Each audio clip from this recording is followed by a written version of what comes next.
Pasangan Amin kembali melakukan silaturahmi politik ke sejumlah lokasi yang ada di Jawa Tengah, salah satunya menyapa kiai, nyai hingga tokoh masyarakat di Purwokerto hingga mendengar keluh kesah para petani.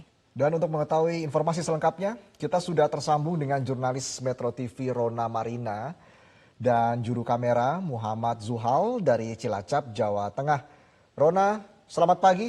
Apa saja agenda pasangan Amin kemarin dan apa saja hal yang disoroti oleh pasangan Amin di Jawa Tengah, Rona?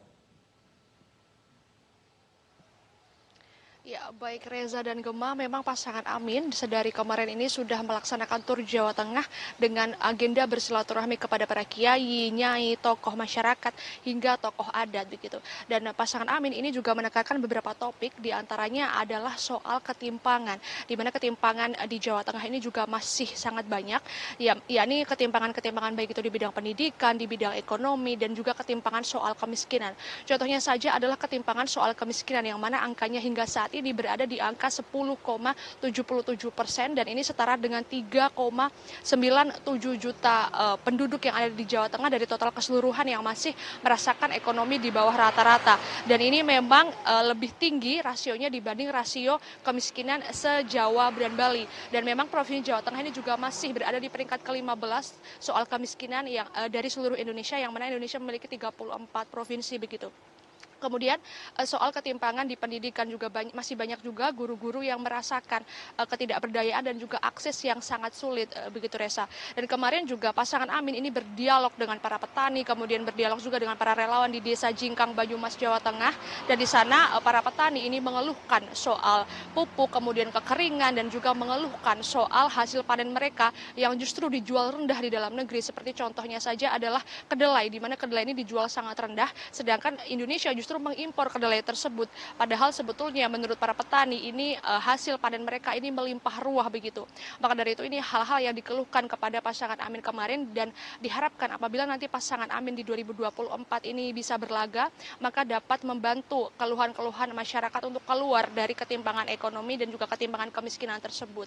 Dan memang Anies Baswedan juga sempat menekankan bahwa memang semangat perubahan untuk mengatasi ketimpangan ini itu tidak datang hanya dari Anies Baswedan sebagai presiden saja maupun Muhaimin Iskandar sebagai calon wakil presiden saja, namun ketimpangan-ketimpangan dan juga semangat perubahan yang digaungkan ini justru dilihat dari dinamika masyarakat yang ada hingga saat ini. Dan memang semangat perubahan yang digaungkan oleh pasangan Amin ini adalah semangat perubahan yang bukan membatalkan atau menghilangkan kebijakan-kebijakan lama, namun justru memperkayanya dengan dilandaskan keadilan sosial bagi seluruh rakyat Indonesia. Maka artinya ini masyarakat nanti bisa merasakan hal yang sama rata dan juga menghilangkan ketimpangan-ketimpangan tersebut, baik itu di bidang ekonomi, pendidikan, dan juga menghilangkan ketimpangan kemiskinan dan lain sebagainya.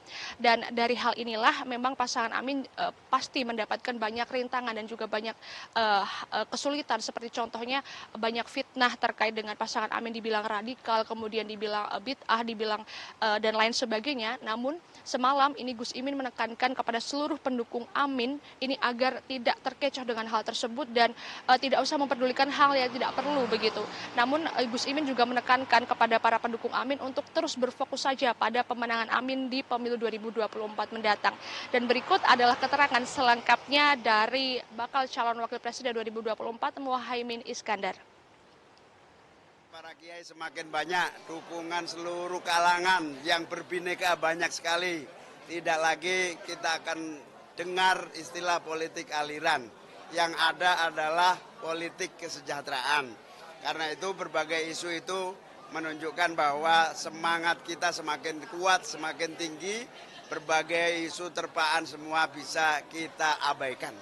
Semua pendukung Amin harus menanggapi semua fitnah, semua cercaan dengan tenang, tidak usah direaksi secara berlebihan. Biarkan sejarah yang bicara, fakta yang bicara, kita buktikan kepada rakyat, kitalah yang paling layak diberi amanah.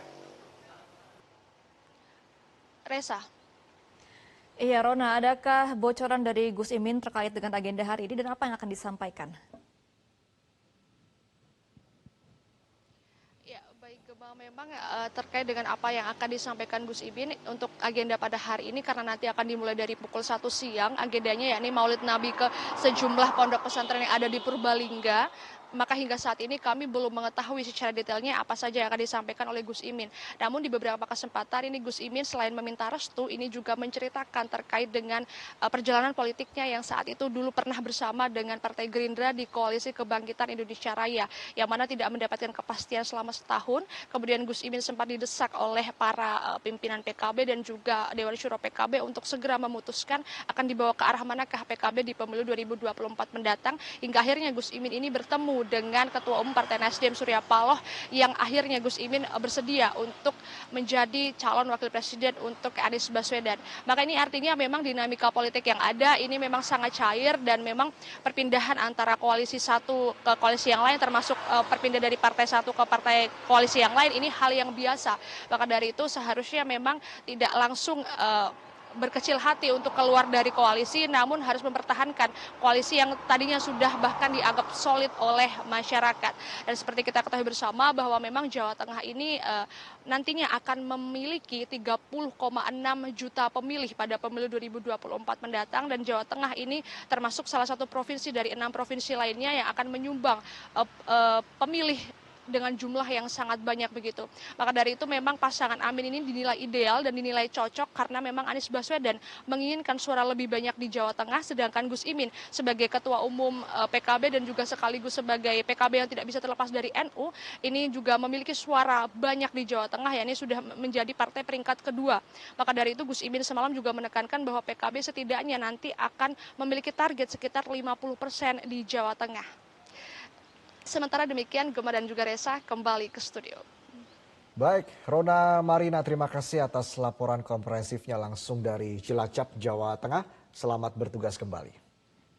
Jelajahi cara baru mendapatkan informasi. Download Metro TV Extend sekarang.